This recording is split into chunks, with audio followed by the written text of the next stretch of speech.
हर एक अनुभव में कोई ना कोई सीख होती है। अगर तुम ध्यान से सोचोगे, मैंने चलो तुम्हारी कुछ बातें नहीं मानी, तुम चाह रहे थे पर कुछ चीज़ें तुम्हारे मन के विपरीत हुई। शायद आज नहीं तो कल पता चलेगा कि इसमें भी कोई बात थी जो तुम्हारे हिफाजत के लिए हुई, अच्छी हुई। तुम्हें ये भी समझ में आएगा कि इसमें भी कोई सीख थी तुम्हारे लिए। अच्छा छोड़ो, ये सारी बातें तो होती रहेंगी। आज सबसे ज़रूरी कार्य जो तुम्हें करना है वो ये है कि तुम्हारे बहुत सारे कागज़ी काम है जो तुम्हें करवाने हैं। कोई बैंक का काम कराना है, कोई तुम्हें किसी ऑफिस जाके कराना है, तो सबकी सूची बनाओ और आज से लग जाओ। अगर आज से लगोगे ना, तब जाकर इस साल के अंत होते होते तक अंततः तुम्हारे सारे कागज़ पक्के हो चुके होंगे। क्योंकि हर एक कागज़ सही हो, तुम्हारे पहचान पत्र से लेकर हर एक चीज़, तुम्हारा खाता, हर एक चीज़ उचित सही होना बहुत ज़रूरी है। इसलिए और मैं ये पूरी कोशिश करूँगा कि जो भी लोग आएँ वो तुमसे मिल लें, लेकिन फिर वो अंततः अपने घर चले जाएं। मैं भी यही चाहूँगा, जिससे कि तुम भी अपने घर पर आराम से रह पाओगे। तुम कभी कभी ये चाहते हो ना कि तुम्हारे घर पर ना तो कोई आए, ना तुम किसी के घर जाओ और शांति से रहो। और फिर उसके बाद इस सोच पर कभी कभी तुम्हें बुरा लगता है कि तुम ऐसा क्यों सोचते हो, क्यों समाज से, परिवार से दूर रह रहे हो।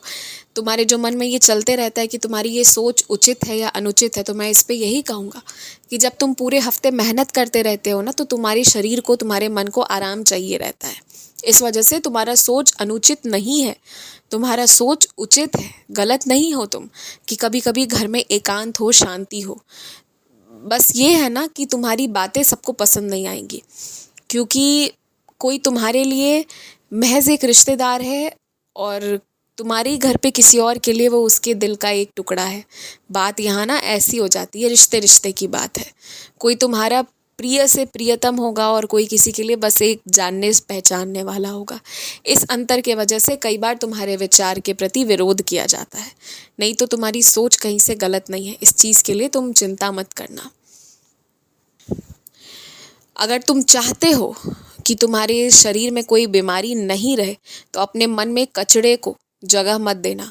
मतलब अपने मन में कभी भी बुराइयां मत पालना। और तुम ज़ुबान से जैसे गलत नहीं बोलते हो, वैसे मन में भी गलत बातें नहीं चलती रहनी चाहिए। तुम ज़ुबान से जब किसी को अपशब्द नहीं बोल पाते हो, तो कई बार तुम्हारे मन में वो चीज़ें निकल कर आती हैं। मन में तुम अपशब्द बोलते हो, तो वो मन में भी नहीं होना चाहिए।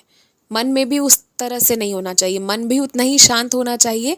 जैसे बाहर से दिखते हो ना शांत, खुश, वैसे ही अंदर से होना चाहिए। बल्कि अंदर से होना तो बहुत ज़रूरी है, दिखने से ज़्यादा होना ज़रूरी है।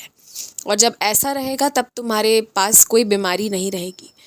जो इंसान का सोच बहुत सही रहता है, बहुत अच्छा रहता है ना, उससे बीमारियां दूर रहती हैं। क्योंकि जिसकी जैसी सोच होती है वैसे ही कर्म होते जाते हैं। तो अपनी सोच अच्छी रखो, फिर सारी बीमारियां, सारी परेशानी तुमसे दूर रहेंगी। हमेशा खुश रहो, मुस्कुराते रहो, खिलखिलाते रहो, हंसते रहो और आगे बढ़ते रहो। यशस्वी भव।